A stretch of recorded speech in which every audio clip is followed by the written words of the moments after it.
প্রতিদিনের হিসেবে আপনাদের সবাইকে স্বাগত। আজকে রুই মাছ, সর্ষে রুই, তার মধ্যে অবশ্য জিরে ধনে এই বাটাগুলো লাগবে। সর্ষে দিয়ে রুই মাছ করতে খুব ভালোই হয়।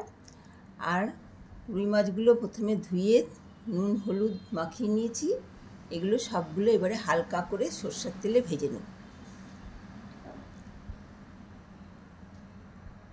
আর এই মাছটা করার জন্য সর্ষেটা শিলনোড়ায় মশলাগুলো বেটেছি, আর সর্ষেটা কাঁচা লঙ্কা দিয়ে বেটেছি। আর এর মধ্যে লাগবে জিরে ধনে, এই জিরে ধনেটাও শিলনোড়াতে বেটে নিয়েছি।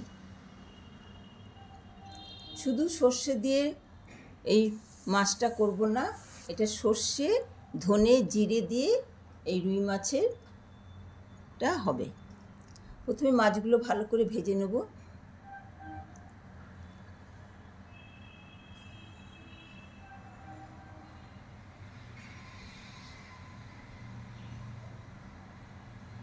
এতে বেশি কিছু মশলা না, একটু কালো জিরা ফোড়ন দেবো, তারপরে জিরে ধনেটা যে ভালো করে বেটেছি, মিহি করে বাটতে হবে। শিলনোড়ায় বাটলে ভালো হয়, নালে আগে ভালো করে জিরে ধনেটা ভিজিয়ে রেখে দুটো কাঁচা লঙ্কা দিয়ে মিক্সিতেও বাটা যায়।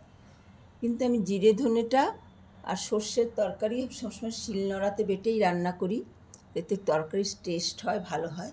তাই জন্য জিরে ধনেটা আগে ভালো করে ভেজে একটু হলুদ, একটু কাঁচা শুকনো লঙ্কার গুঁড়ো দিয়ে ভালো করে নেড়ে নিলাম। খুবই খেতে ভালো লাগে। হ্যাঁ,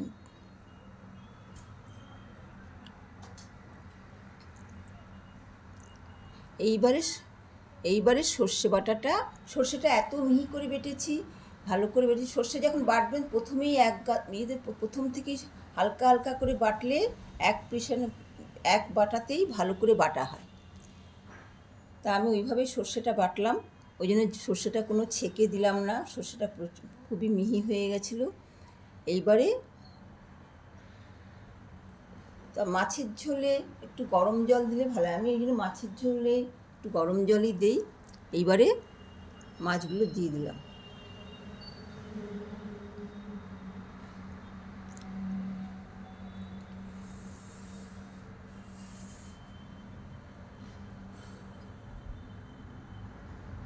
দুটো কাঁচা লঙ্কা দিয়ে দিলাম।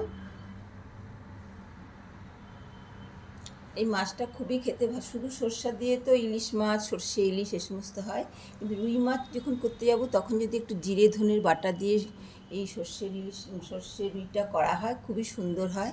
হ্যাঁ, হয়ে গেল আমার সর্ষে দিয়ে রুই মাছের ঝাল।